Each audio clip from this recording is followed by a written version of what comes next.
Le Morning, les GG, tout sur les dessus de l'actu. Ahmed Kamara, Moussa Moïsila, Aboubacar Diallo, Roby, Zachary Milimono, Mohamed Djibril Kamara, Lamine Girassi forment les grandes gueules.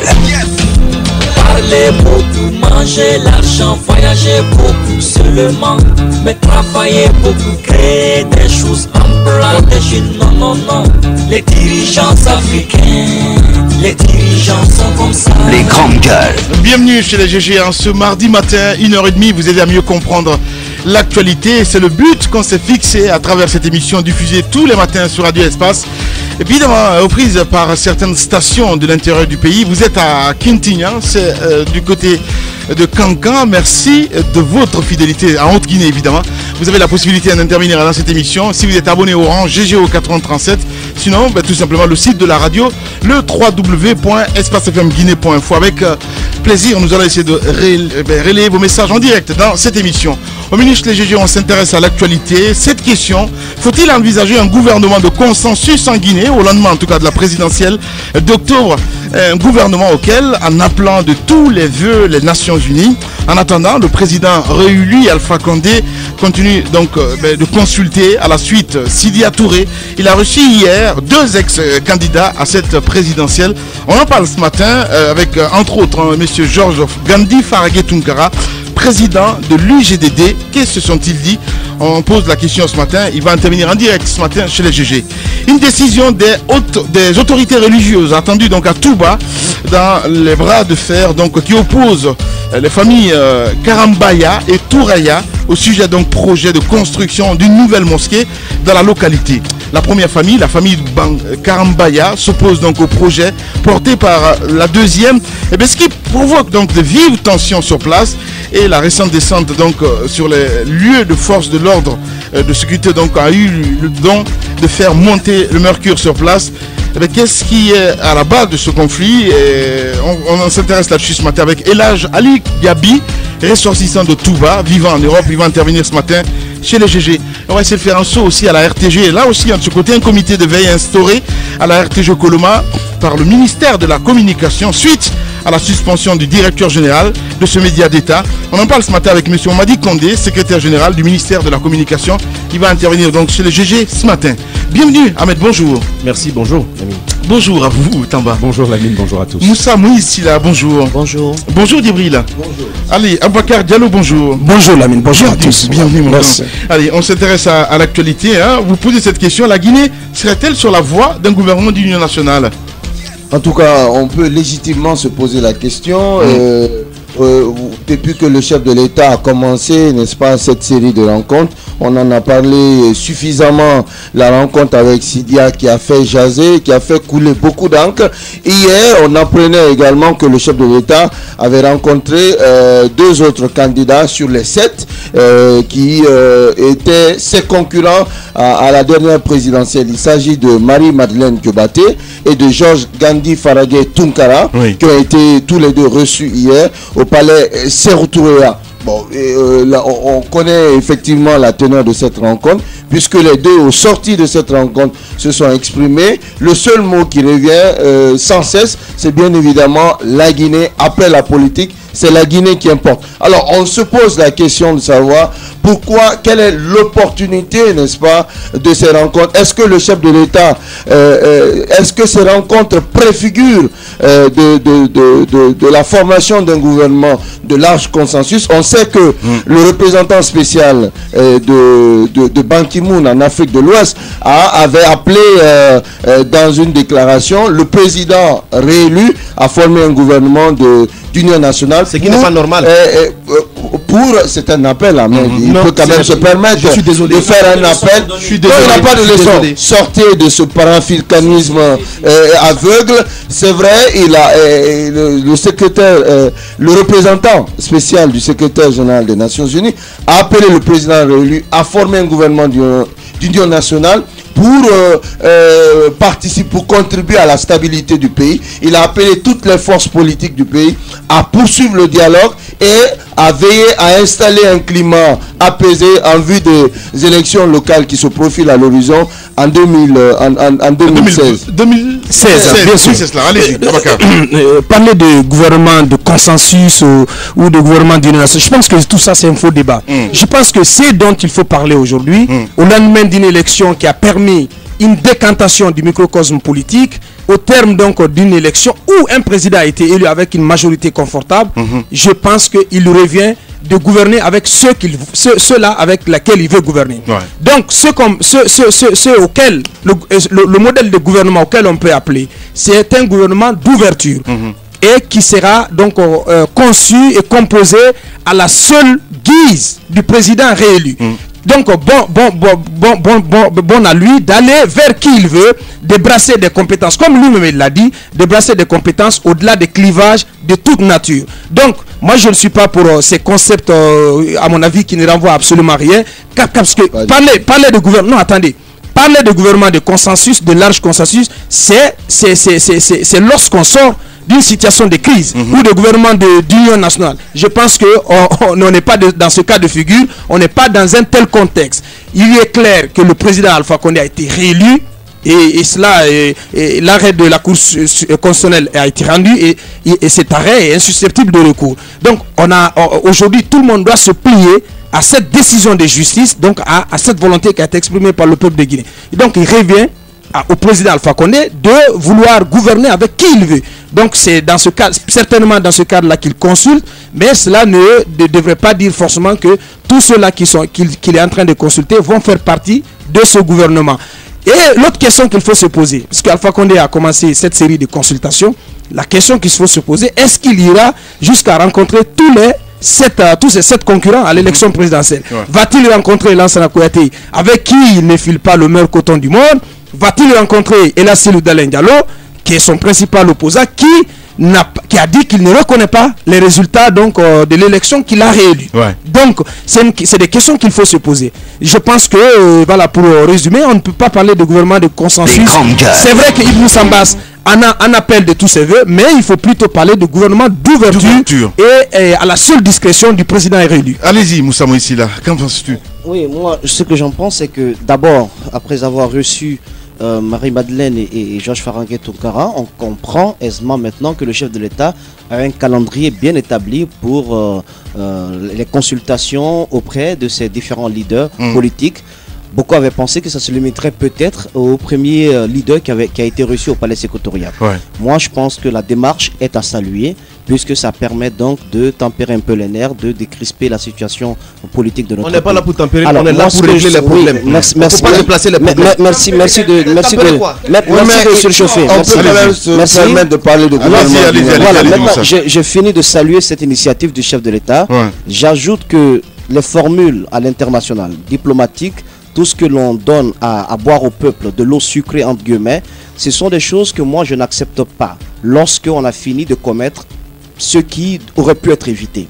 Ces différentes représentations internationales, Ibn Chambas notamment, ils ont vu que lors du processus électoral, il y avait énormément de problèmes, il y avait énormément d'anomalies.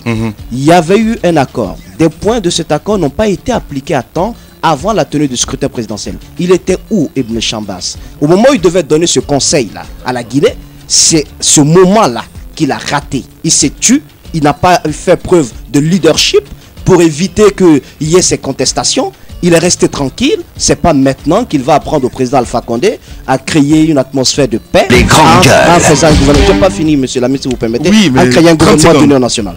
Rapidement pour ajouter que au jour d'aujourd'hui, le professeur Alpha Condé n'est pas obligé de suivre les conseils d'Ibn Chambas. Moi, je pense que les conseils ne sont pas les bienvenus en ce moment. Il a raté son coach, mais en même temps, la crise à Baka Diallo, ce n'est pas forcément une guerre. Ce n'est pas forcément des soulèvements. Ce n'est pas forcément un pays à feu et à sang. La crise, c'est aussi celle que nous vivons aujourd'hui. C'est son analyse. C'est ce que nous... Oui, je le dis. C'est la mienne aussi que je donne. C'est les frustrations que nous vivons. Ce sont des populations vexées. Ce sont tout ce que nous connaissons comme récrimination. Il y a crise en Guinée. Il faut le reconnaître. Alors, Ibn Chambas a été pour la Guinée une force de proposition pour sortir de la crise. il ne faut pas perdre de vue cela, Moussa Moïse. Lorsqu'on dit par exemple que Ibn Chambas aurait dû faire ci, il aurait dû faire ça, je pense que ce qu'il aurait dû faire, c'était de faire des propositions, c'est ce qu'il a fait. Mais on ne voit pas Ibn Chambas venir mettre la main à la pâte et régler nos problèmes. Que font les Guinéens par eux-mêmes pour sortir de la crise? Je pense qu'il faut prendre ça en compte. Encore une fois, c'est une proposition. Pour moi, ce n'est qu'une suggestion d'action. Est-ce que le président de la République est finalement obligé de se plier à cela? Je pense que non. C'est quand même le président d'une république souveraine. On va voir ce que Alpha Condé voudra bien faire. Mais encore une fois, c'est important de le préciser. La crise, ce n'est pas la guerre. La crise, c'est même cette situation que nous sommes en train de vivre. Je vais vous donner un exemple. On parle de gouvernement d'union nationale. Aboubacar propose un gouvernement de large ouverture. Appelez ça comme vous voulez.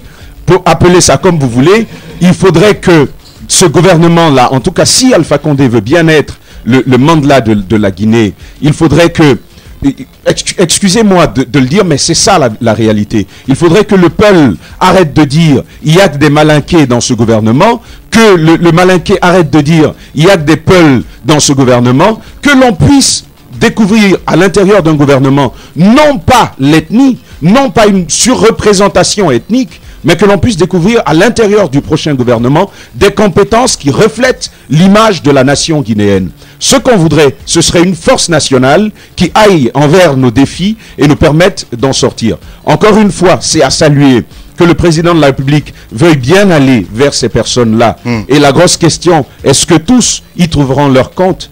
On attendra de voir. Allez-y, Ahmed Camara. Écoutez, je suis parfaitement d'accord avec les uns et les autres. Je ne vais pas revenir sur ces belles analyses faites par Aboubacar et Tamba, tout ça. Mais ce qui reste clair, comme ils l'ont dit, pas de gouvernement de quoi et de quoi. Je pense que le président est libre de mettre en place ce qu'il veut. On n'a pas de leçon à recevoir de qui que ce soit. Mais la partie où je veux le plus insister, quand Moussa nous dit non, ça permet de tempérer. Tempérer quoi? Nous, on n'est pas là pour tempérer, on est là pour régler les problèmes. Le président de la République, soit il règle les problèmes, ou il ne les règle pas. Mais moi, je ne suis pas là pour du genre à dire oui, tempérer quoi. Je pense que la Guinée, il y a des problèmes. S'il y a des problèmes, il faut les résoudre. C'est pourquoi cette consultation doit s'élargir à tous ces acteurs qui ont participé à l'élection présidentielle. Que même ceux qui n'ont pas participé à ces élections doivent aussi rencontrer le président pour qu'il puisse se dire les 4 vérités. Comment la nation doit fonctionner pour nous permettre d'éviter un certain nombre de manifestations comme on l'a vu sous la première mandature du président de la République. Donc moi je pense que le président doit aujourd'hui plutôt s'atteler à régler les problèmes et non à les déplacer. Voilà, allez, cette question, Abaka Diallo, parce que c'est ce mardi, Alassane Ouattara sera investi et sa victoire. Absolument, oui. Je pense que c'est une question qui c'est très important. Voilà. Parce que croyez-moi que le pays est complètement bloqué actuellement. J'apprenais que au-delà de 200 millions, le ministre d'État des Finances ne peut pas prendre des décisions de décaisser de l'argent. Et il faut que l'ordre vienne des Sékou Touré.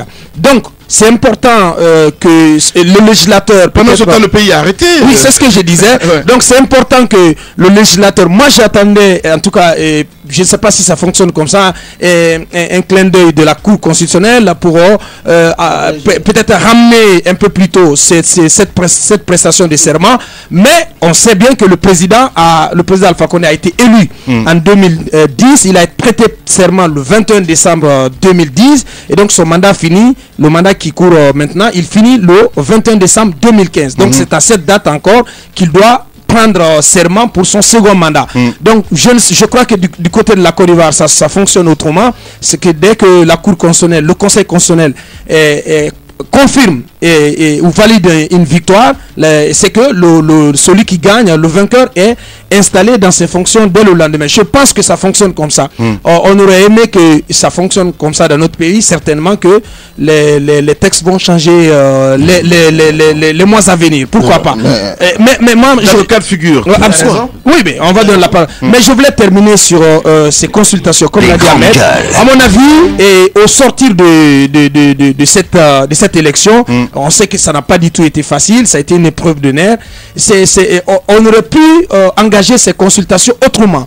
On aurait pu faire de cela une sorte de forum ou d'assises nationales au terme des élections présidentielles.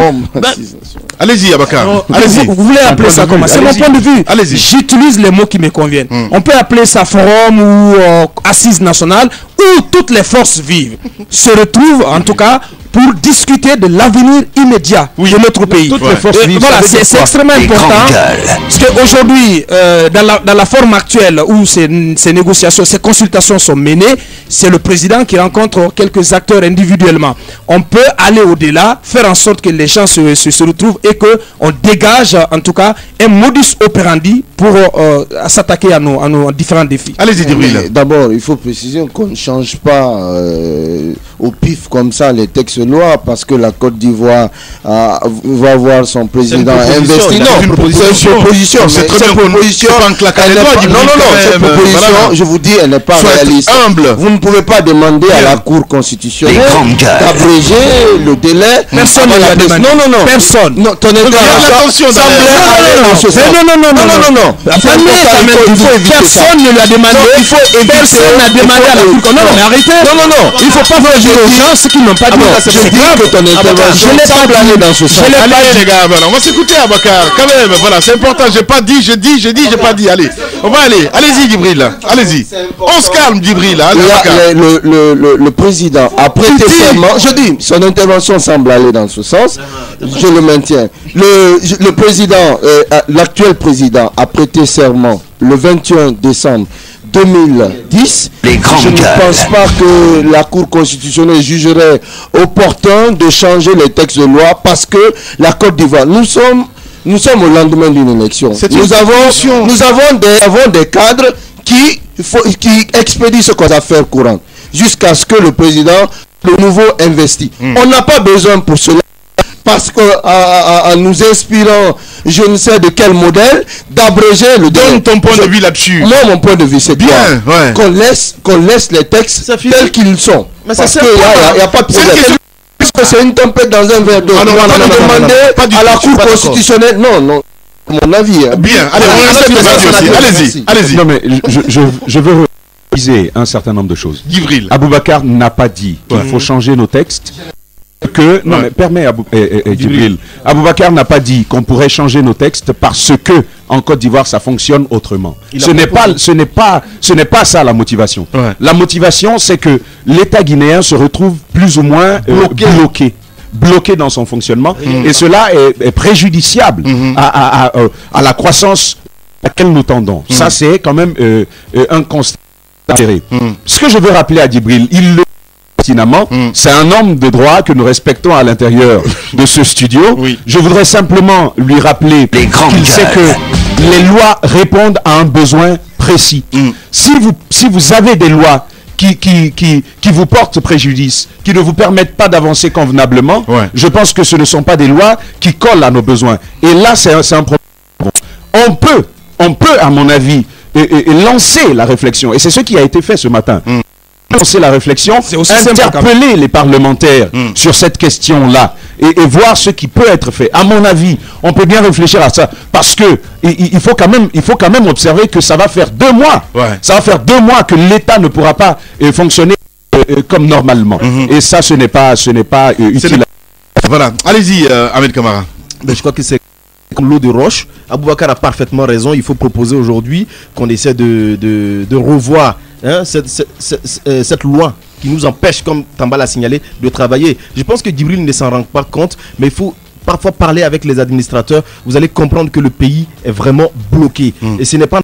Si nous restons comme ça jusqu'au 21, je pense que l'économie déjà ne fonctionne pas bien. Si nous restons comme ça jusqu'au 21 décembre, je pense que on va enregistrer un autre chaos auquel on ne s'attendait pas. Donc je pense qu'il est grand temps de revoir la copie. On n'a pas dit maintenant. Peut-être que maintenant ils peuvent trouver une solution jusqu'à ce qu'on aille au 21 décembre. Mais pour les prochaines élections, c'est une question à laquelle il faut penser. Il faut mettre le débat sur la table et en parler. C'est important. Bienvenue chez les GG.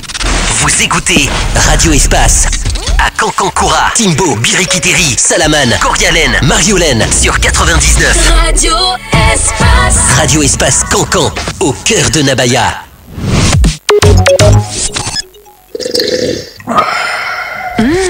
Ça c'est goody. Yotidanen, c'est une émission qui reçoit les vrais gens à côté de chez vous. Et c'est sur Espace TV. Alex Disso. L'entrée dans ce stade magique qui rassemble plus de 50 000 supporters ce soir. En plus de ce stade somptueux, l'équipe a retrouvé son public. Une nouvelle ferveur pour de nouvelles ambitions. Un 12e homme qui fait la différence et qui exulte. À Kakandé, le renouveau est en marche et les supporters n'y sont pas pour rien. Le club olympique de Kakandé, le cœur, le poumon de toute une région. Le coq, oser, rêver. Aujourd'hui est pourtant juste un jour comme les autres. Vous êtes juste installé à l'arrière. Vous regardez juste le paysage défiler. Vous avez juste oublié d'attacher votre ceinture. Vous êtes juste défiguré. Sur la route, il n'y a pas de petite infraction. Respectons les règles. Sécurité routière, changeons. Ceci est un message Adafomédia. Le futur, vivons-le ensemble. Soumouni, l'actu décortiquée à 360 degrés dans la langue du terroir sur Espace TV avec CX Camara. Besoin de faire connaître votre activité? Ou tout simplement envie d'augmenter votre chiffre d'affaires? Ne perdez plus de temps, choisissez Radio Espace. Avec plus de 3 millions d'auditeurs chaque jour, la plus lionne des radios à votre écoute. Particuliers, commerçants, entreprises, sortez de l'ombre en confiant votre publicité à la seule radio implantée dans plus de 3 régions en Guinée et écoutée à travers le monde. Le service commercial de Radio Espace à votre écoute. À l'AB, composez le 628 79 99 60 ou le 631 06 06 60. Par mail, service@espacefmguinée.info. Communiquez avec la Radio Espace et devenez leader dans votre secteur. Groove Station, le concentré de la musique urbaine avec Booba Dial sur Espace TV.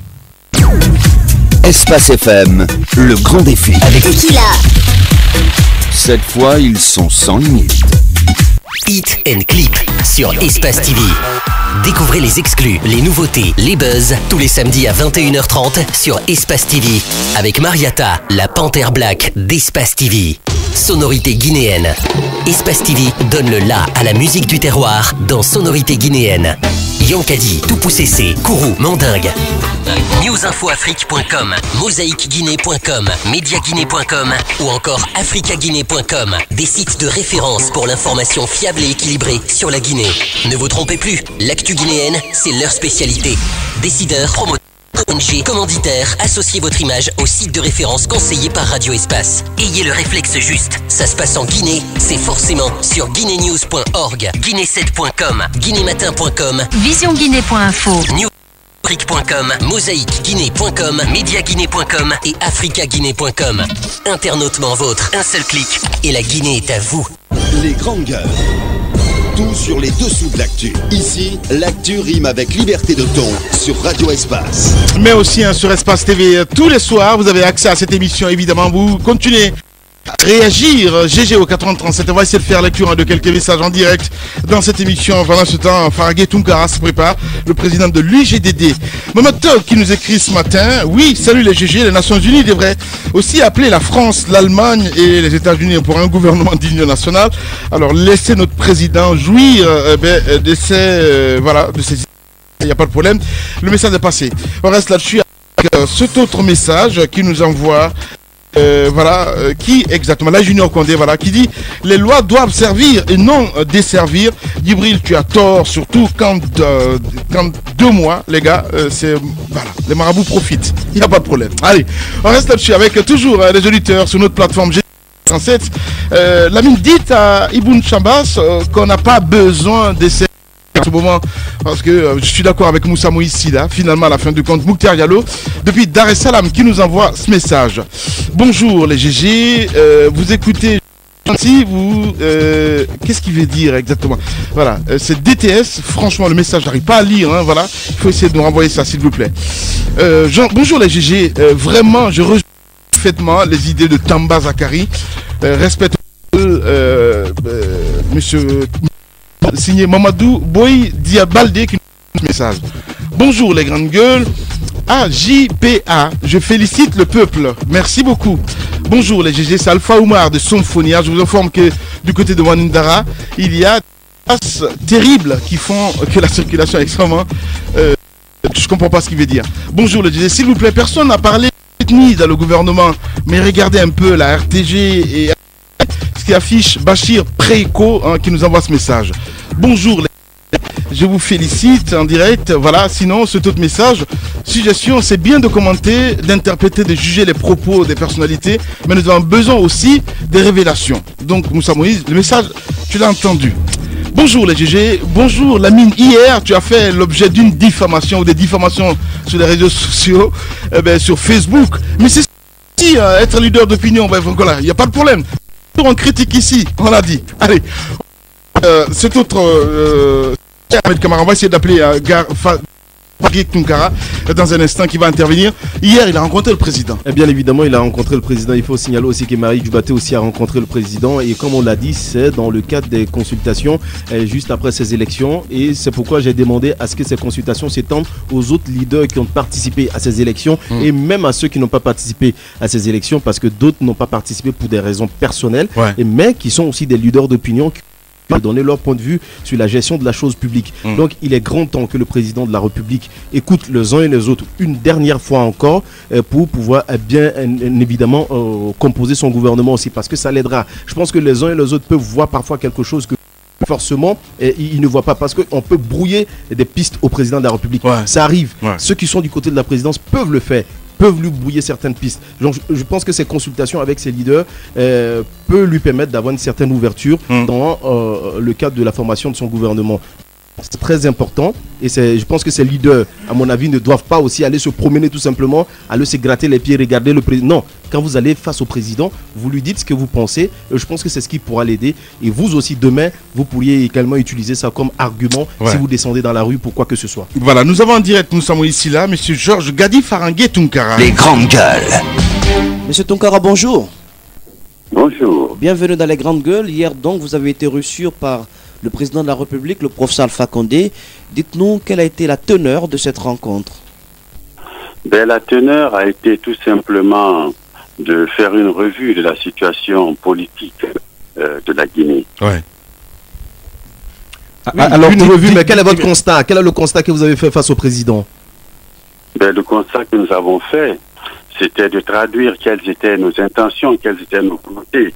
C'est-à-dire de revoir une Guinée réconciliée, de voir les Guinéens ensemble, de voir les Guinéens revenir chez eux, de voir les Guinéens repartir dans la même direction pour une Guinée meilleure, prospère. Une Guinée où chaque individu se sentirait intéressant par lui-même, où tout un chacun, fils et hommes de ce pays, pourrait participer en fonction de leurs compétences au développement du pays. Dans le studio, vous avez écouté forcément l'émission, on a posé la question qu'il faut s'attendre soit un gouvernement d'ouverture, soit un gouvernement d'union, de consensus. Bon, vous savez, ma vision à moi aujourd'hui est plus d'aller vers un programme commun de gouvernement d'union nationale. Parce que là, un programme commun de gouvernement signifierait que les Guinéens vont s'asseoir ensemble et décider de la vision pour la Guinée. Une fois que cette vision est décidée, on peut participer comme on peut ne pas participer au gouvernement. L'important, c'est que l'on sache que le programme commun en place est au bénéfice de la Guinée. Donc, je suis plus favorable au gouvernement, plutôt à un programme commun de gouvernement qu'à un gouvernement d'union nationale. Voilà, et cette question, M. Tunkara, si on vous demandait de rejoindre ce gouvernement, votre avis, votre position? Ce n'est pas ça le plus important aujourd'hui. C'est important qu'on sache si vous êtes si on vous faisait là, non mais la question de la mine est importante. Si vous en avez la compétence, oui, parce que le gros commis de l'État, vous avez par le passé occupé une fonction ministérielle tout au moins. Et puisque vous parlez de programme commun de gouvernement, si tant est qu'il vous est demandé d'y participer, seriez-vous prêt à y aller? Alors l'avantage d'un programme commun de gouvernement, c'est qu'on peut ne pas y participer. L'important, c'est de savoir que ceux qui sont appelés à mettre ce programme commun vont réaliser ce programme-là. Donc la participation ou la non-participation n'est pas importante. C'est pour ça que c'est plus sur un programme commun de gouvernement que sur un gouvernement d'union nationale. À vous écouter ce matin, vous ne serez pas intéressé, mais si on fait appel à l'UJDD, pourquoi pas? C'est un peu ça. Écoutez, pour l'instant, je vous dis, ce n'est pas cela notre préoccupation. Très bien. Alors, Monsieur Tonga, hein? Comment la Guinée peut rebondir et aller de l'avant? Comment la Guinée peut rebondir et aller de l'avant? Vous avez parlé à l'entame de vos propos du fait que tous les fils de la Guinée qui sont à l'extérieur doivent rejoindre le pays. Est-ce que vous faites allusion à ceux qui sont en exil, par exemple, Baouri? Est-ce que vous avez une question avec le professeur Alpha Condé? Non, pas du tout, pas du tout. Nous n'avons pas évoqué ces questions. Mais ce qui est sûr, c'est que si vous avez suivi notre campagne, tout au long de notre campagne, nous avons insisté sur le retour des exilés, nous allons insister sur la réconciliation, nous avons insisté sur l'amnistie des prisonniers politiques, nous avons insisté sur le fait qu'il soit nécessaire de recoudre le social qui est aujourd'hui déchiré. Je crois que c'est cela l'important pour nous en Guinée aujourd'hui. Bien. Il faut le rappeler, le président de l'UGDD en direct ce matin sur les GG Tamba. Alors, Monsieur le Président, dites-nous, après, parce que vous n'êtes pas le premier à être reçu par le Président de la République, après cet enchaînement de cadres reçus par Alpha Condé, quelle image est-ce que vous commencez à avoir de lui?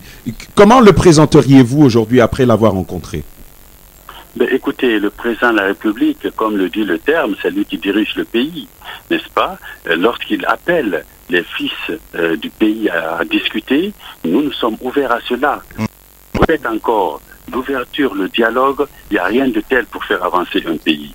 Donc nous considérons que c'est une bonne démarche, qu'il puisse consulter les personnes qu'il pense être capables de participer à l'avancée du pays. Je crois que cela est tout à fait légitime et cela est suffisamment responsable et salutaire pour le pays. Parce que c'est à travers le dialogue, c'est à travers les échanges que nous pourrons avancer. D'accord, on ne dialogue pas pour dialoguer. Ce n'est pas seulement vous qui avez parlé, il a aussi parlé. Sûrement, il vous a fait des promesses pour le développement de la Guinée, pour l'avancée du pays. C'est quoi ces promesses exactement? Non, il a traduit son souci pour voir que la Guinée puisse aujourd'hui se développer sur le plan de la santé, sur le plan de l'éducation, sur le plan de l'agriculture, dans tous les domaines. Donc c'est un discours très et suffisamment responsable qu'il nous a tenu. Donc cela nous a... Maintenant, il s'agit de voir comment tout ça va se traduire sur les faits. Les pratiques surtout. Allez-y, Ahmed. Moussa. Nous savons que cette rencontre intervient au lendemain de l'arrêt de la Cour constitutionnelle. Vous faites partie des partis en lice pour ce scrutin présidentiel à avoir eu, à signaler des anomalies durant le processus électoral. Est-ce que cette rencontre est une forme d'acceptation de l'arrêt de la Cour constitutionnelle, de félicitations en quelque sorte du nouveau président de la République? Vous savez, dans un monde civilisé, lorsque la Cour constitutionnelle pose son arrêt qui est sans appel, la tradition veut que l'on félicite en tout cas celui qui a été proclamé président. Ça veut dire tout simplement qu'on accepte de faire le pas, de mettre tout derrière soi et de regarder vers l'avenir. Vous savez, il faut que la Guinée s'inspire des bons exemples. C'est ainsi que ça se passe partout, n'est-ce pas? C'est ainsi que ça se passe partout. On a vu récemment en Côte d'Ivoire, puisqu'il faut prendre des exemples aussi sur les autres, nous avons vu le président du F, avant même que la Cour constitutionnelle ne se prononce, féliciter le président déclaré élu par la Commission nationale, alors que chacun de nous connaît l'animosité qui existe entre ces deux partis.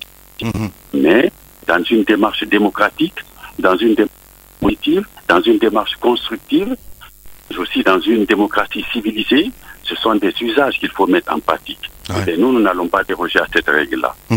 Alors, si on me demandait d'analyser un petit peu le microcosme politique aujourd'hui chez nous en Guinée, en ce qui concerne cette opposition, je vous ai vu sur Espace TV, entre autres, avec Antoine Kourouma, où carrément vous n'avez pas fait de cadeau à vous-même, Monsieur Faragé Tunkara. Si on me demandait d'analyser un petit peu aujourd'hui, est-ce qu'on peut dire, vraiment, cette opposition, elle a de la force aujourd'hui en Guinée?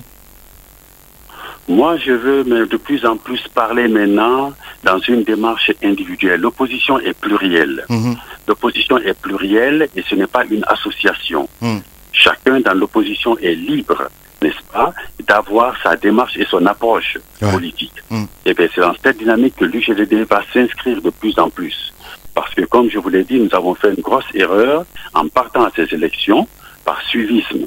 Alors nous allons désormais être plus responsables, plus autonomes, plus dégagés pour pouvoir prendre les décisions que nous jugeons non seulement bonnes pour nous, mais bonnes pour la Guinée tout entière.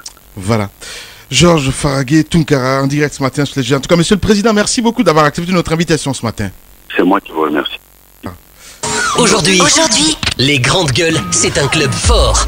Un panel très masculin commande du lundi au vendredi des sujets de société ou politique. Radio Espace donne le micro aux vrais gens.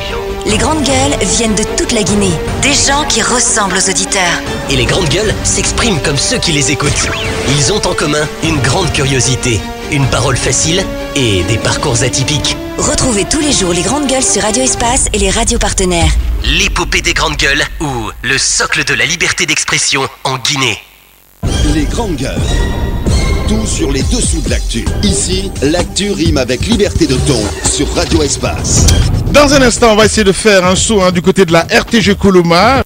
Le ministère de la Communication plutôt, nous allons essayer d'appeler M. Mamadi Condé, secrétaire général du ministère de la Communication. De ce côté, on a dit un comité de veille instauré à la RTG Coloma par le ministère de la Communication, le ministère de la Communication plutôt, suite à la suspension du directeur général de ce média d'État, composé donc de 10 cadres. Ce comité, selon l'arrêté portant sa création, est chargé de promouvoir un environnement de communication favorable au développement, dit-on, d'une culture de paix, de stabilité politique et sociale jusqu'à nouvel ordre.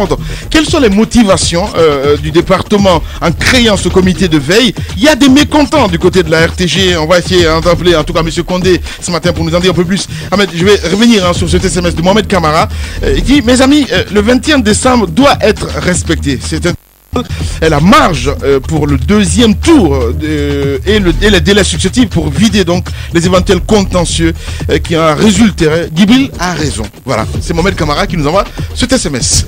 On va essayer de partir dans un instant du côté de l'RTG. On a écouté Georges Faraguet Tunkara. Voilà, je pense que Georges Faraguet a fait une très belle intervention et il cherchait pas ses mots. Je pense que voilà, c'était vraiment limpide. Mais ce qui ressort de son analyse, comme il l'a dit, ils ont fait le suivisme lors passé. Et ce sont des erreurs qui ne vont pas répéter. Et je pense que ça va être pareil pour l'ensemble de la classe politique. Au regard de tout ce qui en ce moment, je pense que l'opposition guinéenne, il y aura une véritable recomposition sur la scène politique en Guinée dans les années à venir. Voilà, allez-y Moussa Moïse. Pardon. Vous savez ce qui m'éblouit, ce qui m'émerveille, c'est quand même, non je vais vous le dire carrément, c'est quand même la maturité de certains leaders politiques.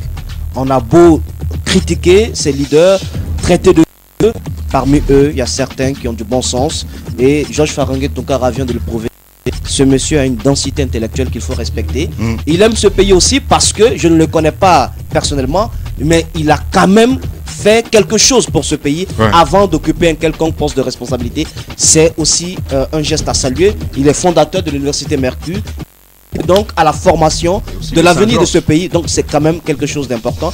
Et j'aimerais aussi dire que cette histoire de gouvernement d'union nationale, encore une fois, le président de la République peut élargir ses consultations, mais je ne veux pas qu'il crée un forum, qu'il y ait une sorte de colloque, qu'il y ait une sorte de conférence internationale ou nationale sur la situation de la Guinée, parce que si on fait cela à Baka Diallo, c'est en ce moment que ceux-là qui lorgnent des postes, ceux-là qui distillent de la mauvaise information profiteront pour créer du folklore et on n'en a pas besoin. Quand c'est individuel, les messages passent. Nous avons M. Mamadi Condé. Les Grandes Gueules. Monsieur Condé, bonjour.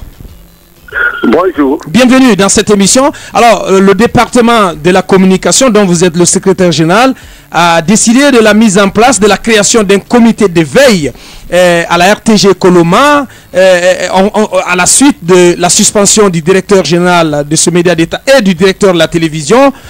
Dites-nous dans un premier temps, quels sont ses objectifs, quelles sont ses missions? Bon, je suis un peu surpris de la question parce que je ne pense pas que une radio soit un espace approprié pour débattre d'une décision administrative. Mais par respect pour votre radio et pour le noble métier que vous exercez et surtout pour le public que vous servez, je suis prêt à répondre à vos questions. Merci bien. Oui.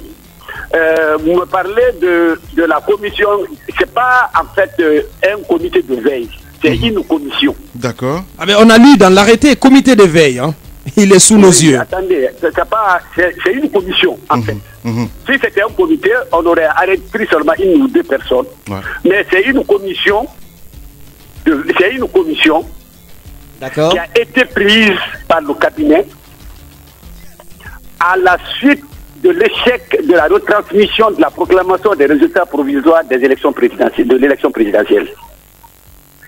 Le problème, ce n'est pas parce que le directeur général a été sanctionné. Ce n'est pas à cause de ça qu'on a mis en place cette commission. C'est à cause de quoi alors Attendez, on ne peut pas dissocier l'arrêté du contexte, M. Condé. Mais vous m'entendez? Allez-y, M. Condé. Bon, je dis bien que cette commission n'est pas la première. Et pendant les élections, pendant la campagne, il y avait une commission. On a l'habitude de mettre ces commissions en place en période difficile. Ouais. Alors, peut-être il y a une erreur qui s'est glissée. Voilà. Attendez, écoutez bien. Allez-y. Et on a mis en place, parmi les autres dispositions que nous avons prises, entre autres, on a créé une autre commission à la diffusion ici. D'accord. Et on a envisagé la création d'une autre commission à Boulbité.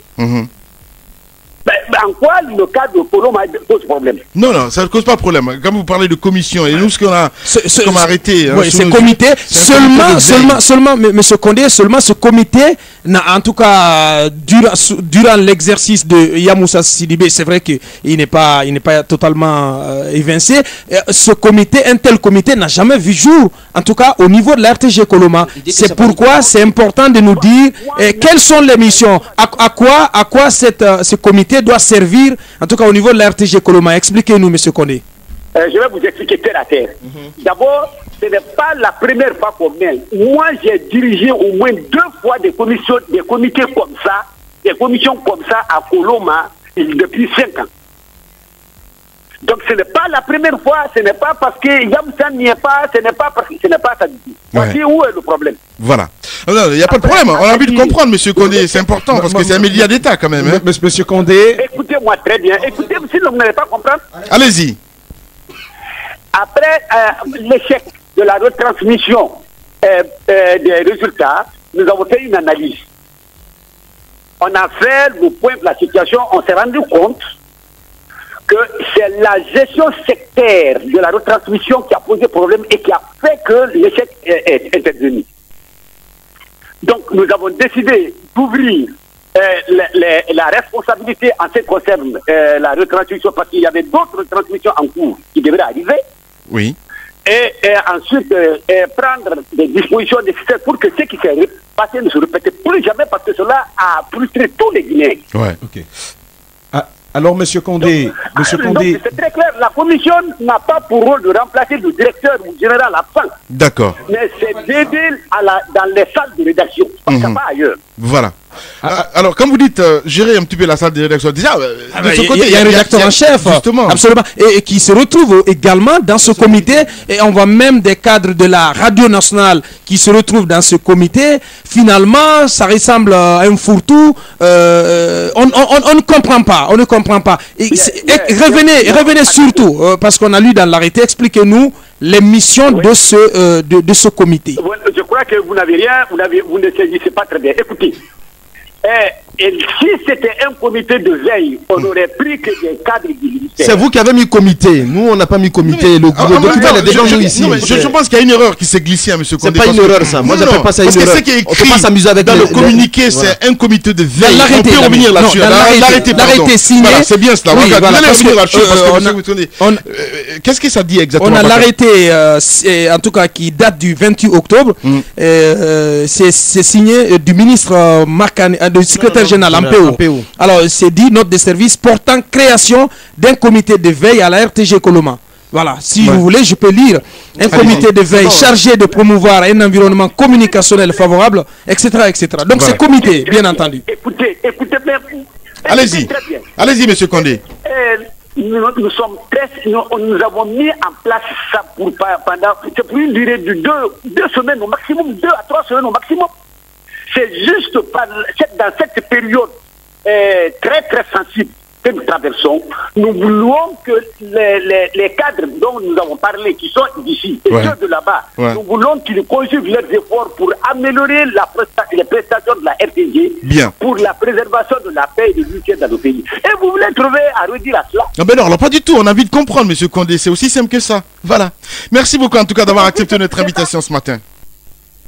Mais c'est pour cette raison, nous veillons, il est de notre responsabilité au département de veiller à ce que cette mission de préservation de la paix et de l'unité du pays soit préservée.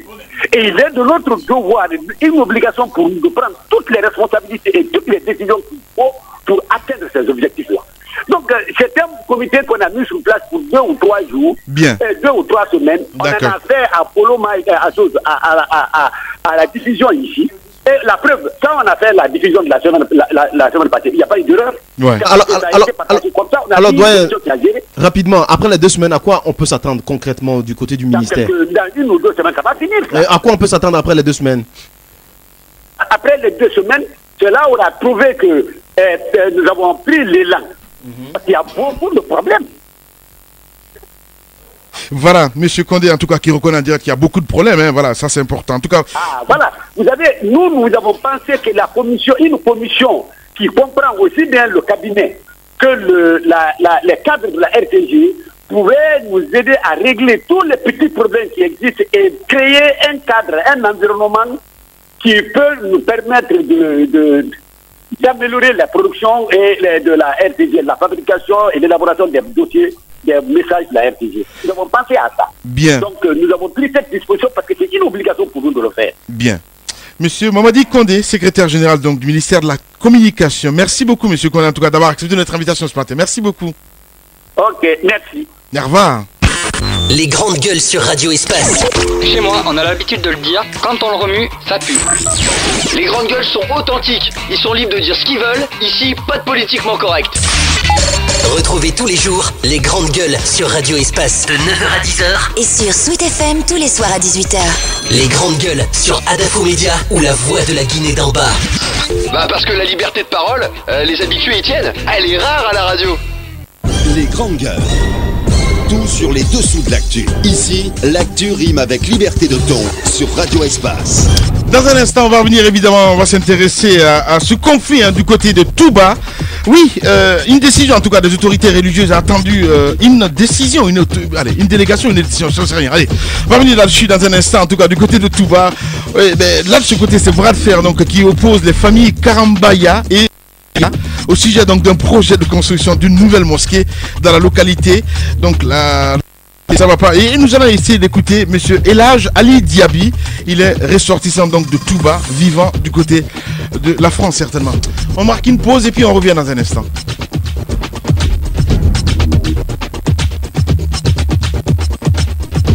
Nouveau record d'audience. Après l'intense mercato de l'intersaison, les premiers chiffres d'audience ont été très attendus par les différentes radios et TV. Depuis des années consécutives, elle devient toutes les radios en Guinée. Radio Espace, classée encore une fois première radio en Guinée, toutes radios confondues. La nouveauté, Espace TV devient la 2e chaîne la plus suivie par les Guinéens. Un seul mot nous vient. Ici, à tous. Bienvenue sur Espace. Espace TV, la radio et la chaîne qui reflètent la réalité guinéenne. Le média qui a révolutionné le paysage médiatique, c'est Adafo Média. Adafo Média, le futur.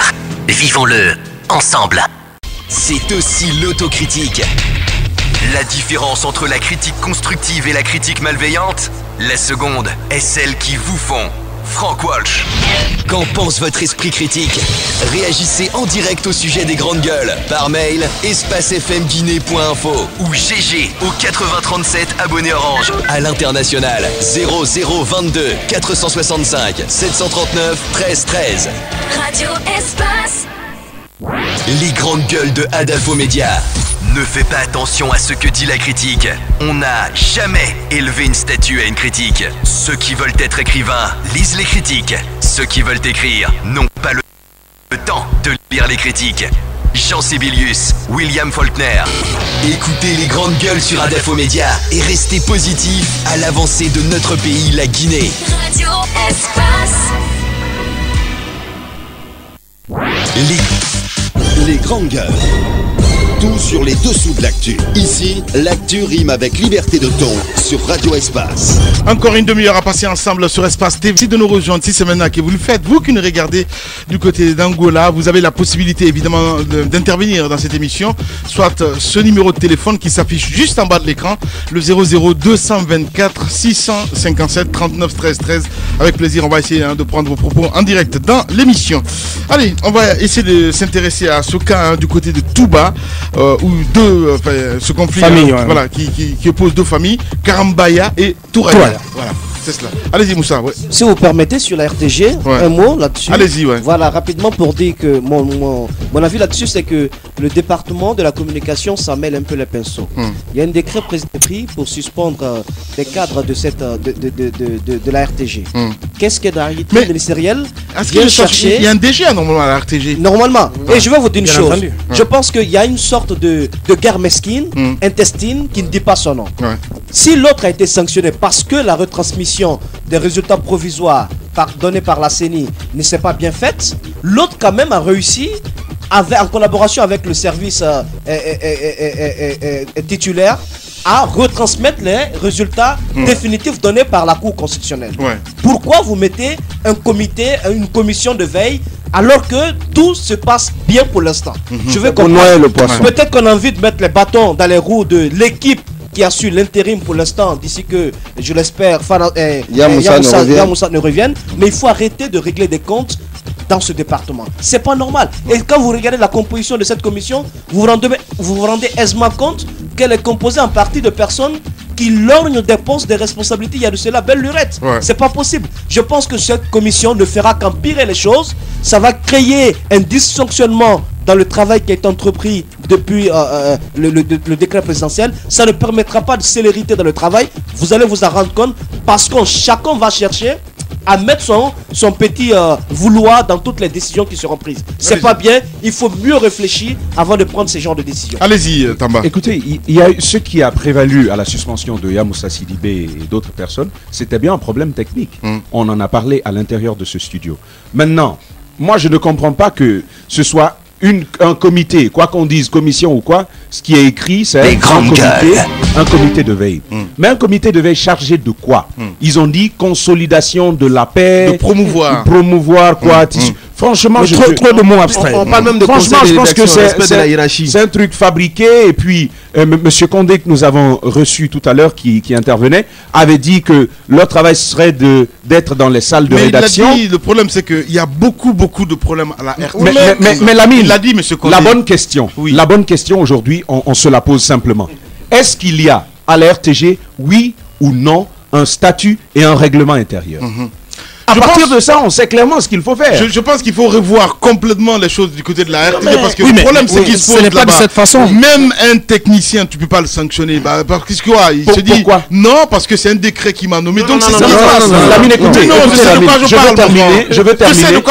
Les fonctionnaires ne sont pas nommés par décret. Non, c'est une façon de parler, mon grand. C'est une façon de parler. Vous n'allez pas me dire quand même que le rédacteur en chef, c'est Yamoussa qui l'a mis là. Vous n'allez pas me dire ça. Non, c'est sur proposition. Justement, je parle dans ce contexte-là. C'est une manière de parler. Écoutez, vous êtes travailleur de la RTG ou vous ne l'êtes pas. Si vous êtes travailleur de la RTG, un règlement intérieur régit le fonctionnement de la RTG. Si vous vous comportez mal, vous êtes sanctionné à partir de ce règlement intérieur-là. C'est aussi simple que cela. Allez-y, monsieur. À mon avis, la mise en place d'un tel comité n'a pas de sens, à mon avis. Il y a un directeur général qui a été suspendu, qui n'est que suspendu. Même si en Guinée, les suspendus ne sont jamais réhabilités. Eh bien oui. Pratiquement pas. Il y a une équipe qui assure l'intérim, qui a fait un travail formidable lors de la retransmission des résultats définitifs proclamés par la Cour constitutionnelle. Je pense que installer un comité de veille, reviendrait, n'est-ce pas, à mettre les bâtons dans les roues de cette équipe. Mais mieux que ça, moi je pense que ce ministère aujourd'hui, nous sommes au lendemain d'une élection, il y a des cadres qui rivalisent de talent, d'ingéniosité pour faire les yeux doux au président de la République. À mon avis, l'essentiel n'est pas promouvoir une communication, je ne sais, ces formules écrites. Moi, je vais pas. La solution aujourd'hui à la RTG, c'est Alfred Non, point barre. La solution, Non, la solution n'est pas personnelle. Il a une vision. Ne personnalisons pas le débat. La solution, elle est structurelle. La solution, Amine, à la RTG, elle est structurelle. Au lieu, plutôt que de mettre en place un comité de veille, il faut demander, n'est-ce pas, à ce ministère, à ce département, vers lequel les fonds qui doivent être dispatchés entre les directions. Qu'est-ce que ce département a fait qui lui a été alloué? Parce qu'on a parlé de 2 milliards quand même pour la campagne, de près de 2 milliards. Les 400 millions qui ont été débloqués par la CENI. Qu'est-ce qu'on a fait? Ce n'est pas une question de personne, quoi. C'est pas une question de personne. Le problème de la RTG, à mon avis, c'est une solution structurelle. Il faut que la RTG devienne cesse d'être un service rattaché, que la RTG devienne un office. Comme ça, on va plus s'accommoder avec les. Je pense que finalement, on est dans une espèce de charivari totale où une trouille ne retrouverait pas ses petits. D'abord, je commence par réagir aux propos de Lamine quand il un nom comme ça de la liste. Voilà. Mais non, il fait partie des personnes qui m'énervent. Ben non, écoutez, j'aime pas ça. Alfred, Jean-Pierre ou qui encore, je ne sais. Moi aujourd'hui, de mon point de vue, alors Abaka Diallo. Non, mais non, pas du tout. Pas du tout. J'ai dit, si ça revenait à moi de nommer quelqu'un, c'est quelqu'un de totalement indépendant qui ne sortirait pas du lot. Oui. Non, qu'est-ce que tu as l'indépendance, c'est quoi? Quelqu'un de nouveau qui ne sort pas des entrailles de la RTG. Je ne sais pas si vous me comprenez. Oui. Donc, qui viendra et qui va essayer de s'attaquer au problème, de prendre le taureau au corps. Mais pour revenir à ce comité, je pense qu'il va créer plus de problèmes qu'il n'en résoudra. Parce qu'on est comme dans une sorte de cohabitation entre des cadres du ministère, des cadres de la radio nationale, des cadres de la télévision. Donc, c'est assez compliqué. Et pourtant, la radio, ça marche super bien. C'est là où je voulais en venir. Oui. La radio nationale, elle ne devrait pas être concernée par ce comité. On parle bien, on pourrait peut-être parler de la télévision nationale, un comité de veille pour la télévision nationale. Mais vous voyez ce comité aujourd'hui dans lequel vous avez Fodé Bouya Fofana, Kabakonde, Aboubakar Camara et tout le Bataclan. Je pense que ça ne peut pas marcher. Parce que dans ce comité aujourd'hui, chacun va vouloir se montrer le plus apte. Je suis d'accord avec toi, avec cette idée peut-être de prendre une personne extérieure. Absolument, qui n'a rien à voir avec la RTG. Allez-y, Moussa Moïsi là. Je pense qu'il y a quand même un petit comparatif qu'il faut faire. Si Yamoussa Sidibé a commis une faute lors de la retransmission de ses résultats provisoires par la CENI, Kabakonde, encore une fois, a fait pire. Non, je vous le dis, peut-être ce jour-là, le président de la République. Le président de la République. Lamine. Lamine, des solutions, mon grand. C'est pas une question de personne. C'est pas une question de personne. Voilà. Mais pour proposer des solutions, il faut guérir le mal à la racine. Je n'ai pas dit le contraire, mais c'est la même chose quand même. Ce que j'aimerais dire, c'est qu'il faut éviter des décisions anticipées. Si on doit sanctionner des gens, il faut regarder tout le fonctionnement de la RTG, sa structuration, et vous vous rendrez bien compte des gens qui ne font pas bien leur boulot. Et parmi ces personnes, il y a Kabakonde. On ne peut pas rester planté à l'antenne pendant plus de 2 minutes avec un smartphone devant toute la planète. Il est humain, et rester avec un téléphone. Oui. C'est pire. Ça arrive à tout le monde, ça, Moussa. Je suis désolé. C'est plus grave. Non, mais ça arrive à tout le monde. C'est plus grave. Mais je comprends quand vous dites, écoutez, monsieur Lamine, j'ai une famille, j'ai des enfants nourris, j'ai ceci à faire, et de pitié, mais caressez un peu mon nom, laissez-moi en plein le matin. Moi, je m'en fous de ça. Allez-y, Tamba. Écoutez, je pense qu'il ne faut pas excuser. Il ne faut pas excuser l'inexcusable, Lamine. Il a pris la décision de venir avec un smartphone. Les aléas du direct, ça arrive à tout le monde. Je vais y venir. Il a pris sur lui le risque élevé de venir avec un smartphone, sachant que c'est quelque chose qui aurait pu tout d'un coup faire disparaître l'écran sans même savoir ce qui aurait pu arriver. Parlez de la RTG, s'il vous plaît. Mais c'est de cela que je suis en train de parler. Voilà. Mais je vais dire d'arrêter, d'excuser cela. Ça, c'est une première chose. Mais Lamine, je pense que c'est une erreur de penser quelqu'un de totalement neutre. D'abord, qu'on puisse l'avoir, quelqu'un qui soit totalement neutre, c'est déjà un sérieux hic. Mais ensuite, qu'il puisse remettre la RTG sur les rails. La raison, elle est toute simple. Parce que peut-être la personne ne connaît pas la RTG. Ce n'est peut-être pas ça le problème. S'il connaît son métier, oui, il n'y a aucun problème à ce niveau. Mais le problème, il est où? Vous prenez quelqu'un de neutre, de bon, même de juste. Vous le mettez à l'intérieur d'un système qui ne lui permet pas d'avancer. Parce que tous nous sommes conditionnés par un système. Et quand vous dites qu'il faut réfléchir à l'entièreté des problèmes, je vais vous dire, mon avis, c'est qu'ils savent précisément c'est quoi le problème à la RTG. Parce que d'une certaine façon, ils sont eux-mêmes liés au problème de la RTG. Bien. Il faut voir comment résoudre ça. Voilà, nous avons en direct Monsieur Ali Diaby. Les grandes gueules. Monsieur Diaby, bonjour. Oui, bonjour, M. Diallo. Bienvenue dans cette émission. Alors, on s'intéresse à ce conflit autour d'un projet de construction d'une nouvelle mosquée à Touba. Il faut rappeler qu'il y a déjà sur place une mosquée donc, qui a été construite par la famille Karambaya, si je m'abuse. Alors, pourquoi cette famille s'oppose-t-elle au projet porté par la famille Touraya? D'accord. D'abord, je veux remercier Adafo Média pour l'intérêt qui porte au diaspora guinéen à l'intérieur comme à l'extérieur. Et pour ça, on vous dit merci. Deux rectifications. Et quand l'ami Garassi a dit que les Karambaya s'opposent à Touraya, c'est une erreur. Parce que Touraya, ça fait une minorité d'un Diarra. La deuxième chose, quand vous dites que c'est les Karambaya qui s'opposent à la construction d'une des deux mosquées, c'est toute une famille Diarra qui vous promettez pour vous aider. Attendez, Elage, parce que vous semblez ne pas vous accommoder avec le fait qu'on dise que c'est la famille Karambaya, qui s'oppose. Alors, vous êtes quand même d'accord que c'est un projet de mosquée qui est porté par les Diarra, qui sont quand même minoritaires à Touba, et vous êtes d'accord que ce projet passe mal auprès de la famille Karambaya? C'est tout à fait le contraire, M. Diallo. Allez-y. Les Diarra qui sont majoritaires, plutôt. Pardon. Voilà. Édifiez-nous. Voilà, les Diarra. C'est pour ça que je vais vous expliquer un petit peu. Quand on dit Karamba, c'est un prénom. Et quand c'est toute une famille, y compris Karamba. Et c'est quoi Touraya? Touraya aussi, il fait partie des Diarra. Bon. Donc quand on dit Silla, Kamara et tout ça, mais c'est tout ça. Ça rentre dans une famille. Si vous promettez une seconde, parce que c'est très important. Voilà.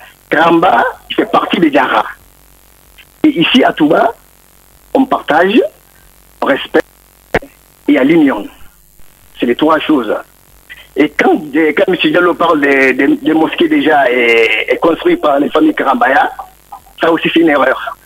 Ces mosquées-là étaient construites par les enfants des Diarra en général, y compris celles de Kakande. Alaï Bagrassi, Alaï Kouroufia et Fofana, et aussi Alaï Marabou Galon. Tous les enfants des Diarra à Touba et à l'extérieur de Touba, c'est eux qui construisent le premier mosquée. Voilà. Ça, c'est vraiment... Ok, monsieur, tout ça c'est vraiment compliqué un peu pour nous. Alors, ce que vous allez faire, rappelez-nous un peu, c'est quoi le problème exactement? La jeunesse du problème. Pourquoi aujourd'hui on s'oppose à la construction d'une mosquée? Parce que ça fait un peu de l'histoire. Et ça va nous prendre un peu de temps. Ouais, parce que construire une mosquée quand même, c'est toujours bien. Hein, mais du côté de Touba, pourquoi ça dérange autant, monsieur Diaby? Permettez-moi, ça ne dérange pas. Ah ben si, ça dérange, parce qu'il y a des conflits quand même sur le terrain. Il y a eu des blessés, vous avez des images. Non. Quand quelqu'un, un seul 1% de la population veut surpasser la loi de la Guinée, veut surpasser la loi des califes, c'est là qu'il y a un problème. C'est qui cette personne? C'est qui cette personne? Mais ce sont les gens de Touraya qui, comme vous dites, mais ce n'est pas Diarra en général. D'accord. Ce sont les gens de Touraya, les minorités, les 1%, veulent surpasser la loi de la Guinée et veulent surpasser la loi des califes. C'est quoi cette loi de la Guinée là? Vous parlez de quelle loi de la Guinée? C'est quoi cette loi? C'est quoi cette loi du calife? Qu'est dit le calife en matière de construction de mosquées? Attendez, quand moi j'arrive à connaître, je vais construire une maison. Obligatoirement, je passe par le chef de quartier. C'est vrai ou pas? Ça dépend. Mais voilà. C'est la même chose quand vous êtes dans un village. Pour construire quelque chose, vous passez par le chef du village. Ici, le chef du village, c'est le calife. Il n'y a pas de problème entre les Diarra et les Karambaya. Sérieusement. C'est juste une certaine arrogance de ne pas surpasser, de ne pas passer par le calife, de ne pas respecter les lois de la Guinée. Oui, mais c'est quoi? Vous nous avez pas dit, monsieur Diaby. Vous nous avez pas dit, Elage, c'est quoi, en tout cas, les lois qui sont édifiées ou codifiées par le calife? C'est quoi? Justement, parce que moi, je comprends rien. Et aussi, c'est quoi le problème? C'est quoi le problème à Touba? On veut bien savoir. Aucune loi n'est codifiée par les califes. Je vous ai dit dès le début de cette émission-là, de parole, qu'ici, il y a l'union. L'union, ça veut dire qu'ici, on ne se divise pas. Alors, c'est quoi la procédure? Attendez. Quand on veut construire une mosquée, on passe par la majorité de 99%. Ouais. Et dès que le calife dit oui, mais tout le monde construit la mosquée, comme la première mosquée qui était construite par les gens de Kakandé, de Boké, de partout. Je viens de vous dire, il faut bien comprendre. Pas de différence ici. Et aussi tout le monde est égal ici à Touba. En tout cas, c'est l'image que nous envoie Touba, hein, quand même, on va le dire comme ça. Mais, touchons un petit peu la plaie, monsieur Diaby, c'est important parce que sur guinématin.com, vous dites que vous pointez du doigt, entre autres, hein, le préfet de ce côté, monsieur Ali Diaby. Exact. Ouais. Exact. Là maintenant, expliquez-vous. Là maintenant, vous revenez sur la situation qui est passée la semaine dernière. Justement. J'étais présent. Ouais. Quand ces minorités-là veulent traverser le marché en provoquant les habitants de Touba. Ouais. Et quand il y a eu une altercation, les hommes en uniforme, je précise, je ne dis pas si c'est la gendarme ou la police ou l'armée, mais les hommes en uniforme ils ont descendu vers le marché, tabassé, frappé, violenté, volé beaucoup de choses. Et on a su que ces gens-là viennent du Gawal. Ces gens-là ne peuvent pas se déplacer de Gawal en 4 pick-up sans l'autorisation du préfet. Oui. Mais voilà. Donc en clair, aujourd'hui, est-ce que la Ligue islamique s'est impliquée pour résoudre ce problème? Où vous en êtes, monsieur Diaby? Voilà, pourquoi c'est compliqué pour l'État? Pourquoi cette situation est compliquée pour l'État? Parce que tout le monde dit construction d'une mosquée.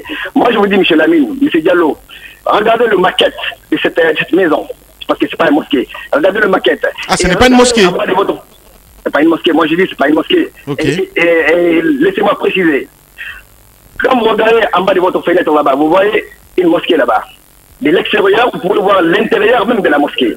Mais quand vous regardez la maquette de cette maison, le premier étage, il n'y a que des fenêtres et avec antivol. D'accord. Mais en bas, c'est comme une prison. C'est pas moi qui a dit, et là j'ai dit. Regardez la maquette, se trouve sur l'internet. Ouais. Voilà. C'est pas une mosquée. Monsieur Ali Diaby, donc en direct ce matin, je suis les juges. Allez-y, Moussa Moïse là. Merci beaucoup de me libérer. Au jour d'aujourd'hui, qu'est-ce qui est fait à Touba pour que la situation, pour que le calme revienne? Est-ce que le calife s'est prononcé là-dessus? Parce que vous parlez d'une minorité, les Touraya, s'il y a bien entendu, mais cela risque de créer encore un problème beaucoup plus grave qu'un problème religieux. Parce que les minorités sont à protéger quoi qu'il arrive. Moussa Moïse, ça c'est une bonne question. Vous savez, le calife, il attend la décision de l'État. Parce que nous aussi à Touba, on n'est pas des hors-loi. On attend la décision de l'État, ça c'est un. La deuxième chose, quand ces gens-là, au lieu d'aller présenter leur dossier à Boké et à Conakry, présentera leur dossier à Touba et il y a ici un sous-préfet. Dès qu'ils présenteront leur dossier devant le calife et que c'est une mosquée, ça va être un vrai mosquée, mais écoute, le calife l'acceptera et le 99% de la population des Yahra l'acceptera. Je pense que c'est bon. Vous ne pouvez pas... Quand même, officiellement, dites-nous, vous n'êtes pas opposé à la construction d'une mosquée à Touba. Touba, c'est quand même un lieu de pèlerinage pour beaucoup de personnes ici qui s'y rendent chaque année au moins une fois. Et c'est un lieu aussi où on part chercher des bénédictions, de la prière. Il y a le FIDAO aussi. Vous ne pouvez pas vous opposer tout de même à la construction d'une mosquée aussi. Une maison de Dieu. Jamais. Là, je vais vous dire, Touba, malgré le bruit que les enfants de Touba font à l'extérieur, Touba reste un petit village. Vous pouvez les traverser en 2 minutes. Vous traversez Touba en voiture en 2 minutes. Il y a une grande mosquée construite par les enfants de Touba, y compris Elhadji Baguerassi, y compris Elhadji Kouroufi Fofana. Ces mosquées-là, le moment où je vous parle, le temps normal, ça remplit même pas 2 lignes. 2 lignes. Les jours, les Asr, les Maghrib. Et quand on construit au bout de notre village une autre grande mosquée, comme ces maquettes-là, et ici, nous, à Touba, les mariages, les baptêmes, tout ça, on annonce après les prières. Bien. Et si jamais 10 personnes prient à gauche et 10 personnes prient à droite et qu'il y a quelqu'un qui veut faire quelque chose, comment il va l'annoncer? Voilà l'union des Yara. Bien. L'union des Yara. Mais on est prêt à construire. Le moment où le village va s'agrandir, il n'y a pas de problème chez nous. Ah, en fait, vous vous opposez à la construction de cette maison parce que vous dites que c'est pas une mosquée quand même. C'est pas une mosquée, c'est pas une mosquée. D'accord. Merci beaucoup en tout cas, monsieur Ali Diaby, d'avoir accepté notre invitation ce matin. Je vous remercie, le Grand Gueule. Au revoir. Quelle émission peut se targuer de vous accueillir aussi bien? Allez, monsieur Traoré, s'il vous plaît. La Troisième République a trouvé des routes entièrement défoncées. Alors, qu'est-ce que vous avez fait de ce côté, monsieur Traoré? C'est ce qui nous intéresse ce matin. Quelle émission procure autant de plaisir? Je n'aime pas crier quelqu'un. Ça va faire la triangle et je me plais. Quelle émission rassemble autant d'experts? Il y a une réunion tous les matins. Justement faire le retour. Et je crois que peut-être que ceux qui ont représenté l'opposition n'ont pas informé leurs collègues. Non, j'ai une ou deux questions. Non, mais je ne suis pas là pour que monsieur le ministre pose des questions. Mais attendez, acceptez l'interactivité pour une fois dans notre pays. L'émission qui présente l'actualité en toute décontraction. Les grandes gueules, chaque jour du jeudi sur Radio Espace de 9h à 10h30. Et tous les soirs en deuxième partie de soirée à 22h GMT sur Espace TV. Espace TV, la télé d'une autre planète. Les grandes gueules. Tout sur les dessous de l'actu. Ici, l'actu rime avec liberté de ton sur Radio Espace. Oui, nous allons toujours rester du côté de Touba. On va essayer d'appeler notre intervenant qui va intervenir dans un instant. Évidemment, lui, il est Gabi aussi, très en colère ce matin. Ben voilà, Bakadelo. Oui, c'est une affaire compliquée. C'est compliqué, c'est une affaire filandreuse. Il est même en direct, Soto Diaby. Bonjour. Bonjour, monsieur Diaby. Oui, bonjour. Bienvenue dans cette émission. On revient sur ce dossier, sur ce conflit autour de ce projet de mosquée à Touba. Qu'est-ce que vous en savez? Qu'avez-vous à dire autour de ce conflit? Voilà, moi je vous dis une seule chose. Les gens qui parlent là comme ça, qui disent Krambaya, ils font n'importe quoi à Touba, ils disent n'importe quoi à Touba. Touba, nous sommes des Tourara, nous sommes avec les gars ensemble quoi. Il y a tous les gars ensemble pour construire cette mosquée-là. Avant de commencer de construire cette mosquée-là, on était allé voir ce qu'on dit l'ère Khalifa. On a pris le Coran, on l'a amené là-bas. Il nous a retourné le Coran. Ouais. Des mosquées ne peuvent pas construire ici à Touba. Il souffre seulement une seule mosquée. Ce qu'il nous a dit. Après, nous, on est retourné. Je dis que si on n'est pas d'accord, nous, on va construire notre mosquée parce qu'on a de toutes les autorisations pour construire cette mosquée. L'Église islamique, il a fait une papier qu'il nous a donné. Le ministre de... Comment il s'appelle Ibrahim Condé, il a une papier pour construire cette mosquée-là.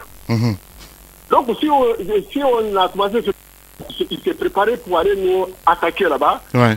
Il lançait le caillou sur nous, il casse notre vitrine, il fait n'importe quoi. Est-ce que ça te dit comme ça qu'il y a des dialogues là-bas ou il n'y a pas de dialogue? Non mais attendez, on a envie juste de comprendre, monsieur Diaby. Il ne peut pas s'attaquer à vous comme ça, comme par magie. C'est juste pas possible.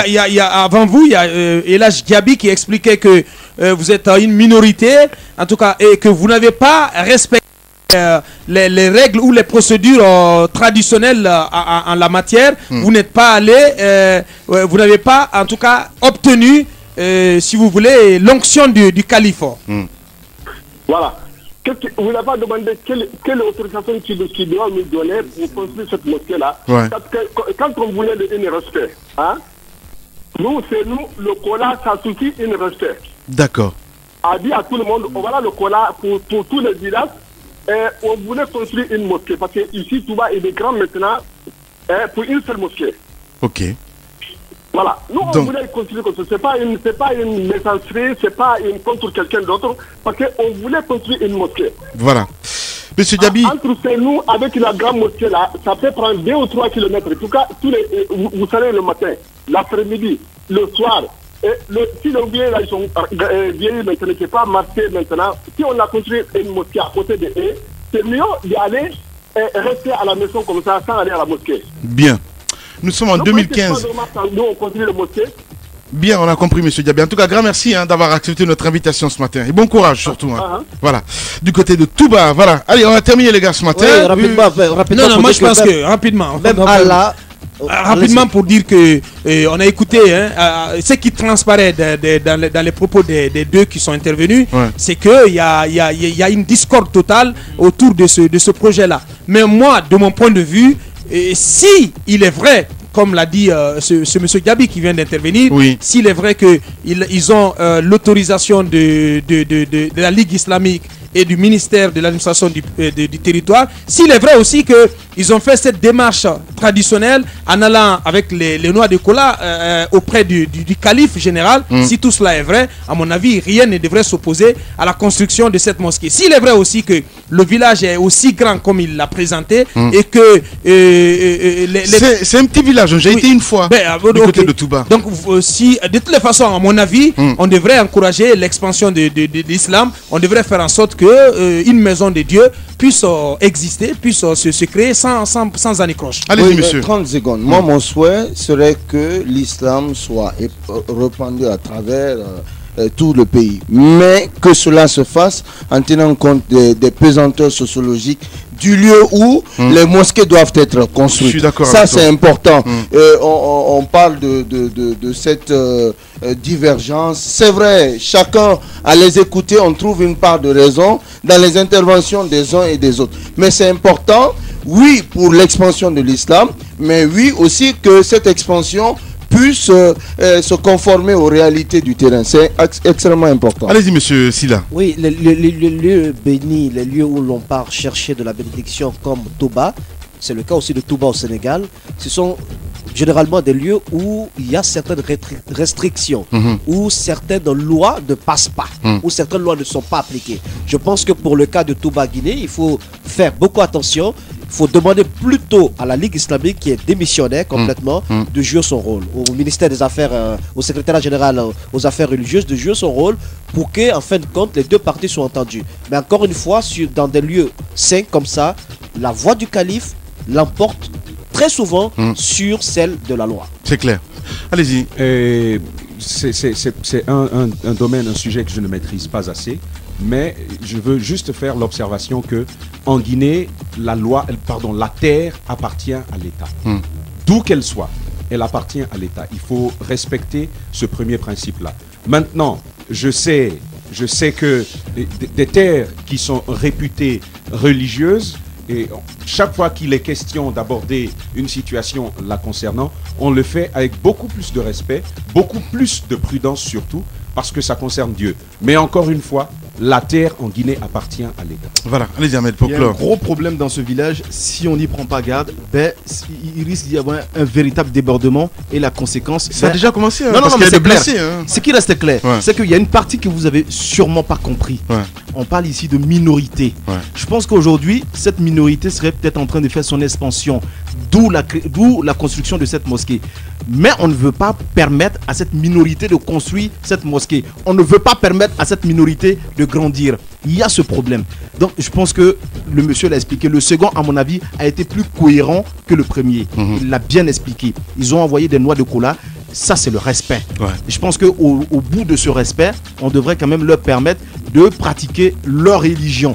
Si ils ont refusé, bien évidemment, le calife, s'ils ont refusé, mais moi je veux bien évidemment dire que nous sommes au-delà de tout dans une république. Et le monsieur l'a bien signalé. Le ministère de l'administration a donné son accord. La Ligue islamique a donné son accord. Les autorités dans leur ont donné leur accord. À un certain moment, c'est-à-dire que cette minorité risque de faire le forcing. Et s'il y a forcing, il y aura sûrement des accrochages. Et s'il y a accrochage, on sait ce qui peut en découler. Donc je pense, comme Tamba l'a dit aussi, les autorités devraient prendre leurs responsabilités.